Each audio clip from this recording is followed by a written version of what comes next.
So, Corey, when I said I was going to do this series, you were one of the people who was requested multiple times, pretty much immediately. You were on the list anyway. Like Hmm. you were definitely among the people I really wanted to talk to. But a bunch of people requested you, which kind of made me think about some stuff. It's like I know you from your digital rights work. Like that's where I know you the most, and that's why I started following you and have for quite some time. I'm not as familiar with some of the other sides of your work, but you are one of those people where you pretty much just invented your own lane in so many ways. And so I guess to start out here, how would you describe what you do to a stranger? Like if somebody wasn't familiar with all the things you do, like where would you kind of take them? Well, to be honest, I generally just figure out whatever it is relevant to them out of the things that I do, and I just say, "Oh, I'm a writer, or I work on tech policy, or whatever." Um, I lived in London for 13 years, and before I became a citizen, every time I came back to the UK, which was very often, I was the European director of the Electronic Frontier Foundation, so I was on the road 27 days a month. And every time I came back into the UK, I had to fill in one of these paper landing cards. And there was a little tiny, like, 1 inch blank for occupation, and I would just like look at that blank and go, Jesus Christ, what do I write in there? And my grandmother would go through this too because she wanted to brag on me to her friends, but she didn't know what to say. So eventually she said, he works with computers, which I think covers a lot of ground. I think you could be like in the FBI or like Sam Bankman Fried, and that would still cover it. So yeah. What would you write in that little line typically? Usually writer. Writer? I write science fiction novels. I write nonfiction. I work for a digital human rights group and have for 20 years. I am a blogger and I helped start one of the biggest blogs online, Boing Boing, and wrote it for 20 years. I am involved in all kinds of sort of creative pursuits. I'm an ex-Imagineer and I worked on Disney theme park stuff. And I'm, you know, I have a wide range of interests that I write on very actively.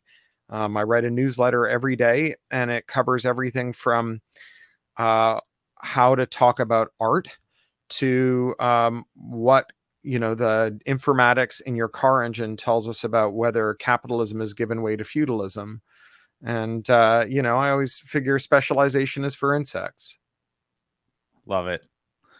Is capitalism giving way to feudalism? I mean, I'm reading this book by Yanis Varoufakis right now that makes that case. I think it's a really provocative thesis. He's basically says, look, since the Communist Manifesto, socialists have been saying that capitalism is riven by contradictions that will eventually tear it apart. But they've also noted, including in the Communist Manifesto, that capitalism is endlessly creative and reinventing itself for whatever new circumstances arrive. So don't get too frisky and think that capitalism is about to disappear.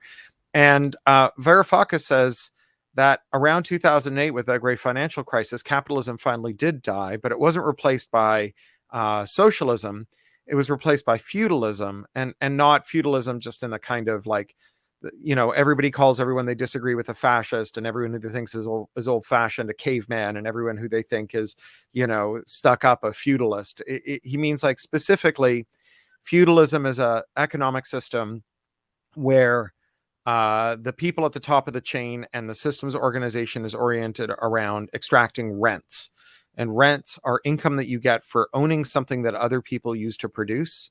And income or profits are things that you get for producing things that cost you less to make than you sell them. So on the one hand, we have a lot of companies that are wildly unprofitable but have a lot of income, right? So think of during the great financial crisis and afterwards, and then during the COVID bailouts, you had airlines and automakers and mortgage originators that had lost gigantic amounts of money in the sense that the products that they made sold ultimately for a lot less than they paid to make them, but were still extremely still had a lot of surplus income. He wouldn't call it profits, he would call it rents. They still Mm. received a lot of rents by owning things that other people needed in order to get stuff done. And he says that today, if you look at a marketplace like Amazon, it might look like a capitalist enterprise, and Amazon is in fact stuffed full of capitalists who are making products and bringing them to market to sell them. But Amazon itself is feudal in the sense that Amazon is like a bustling city center filled with independent stores, but one guy, the guy who owns the city center, decides what the stores can sell, decides where they shelve their goods, gets 51 cents out of every dollar that they earn, and can kick any merchant out whenever they want. So his point isn't that capitalism went away. His point is that capitalism has been subsumed into feudalism. And there was capitalism, under feudalism as well, right? There were people who traded things and bought things and sold things and made things. They just were subordinated to people who owned things. And he says we are back in that world where owning something is more important than doing something, and where the economy's central organizing principle is if you own something, the economy is responsive to your needs. Whereas if you do something, you're going to have to subordinate your interests to the people who own things.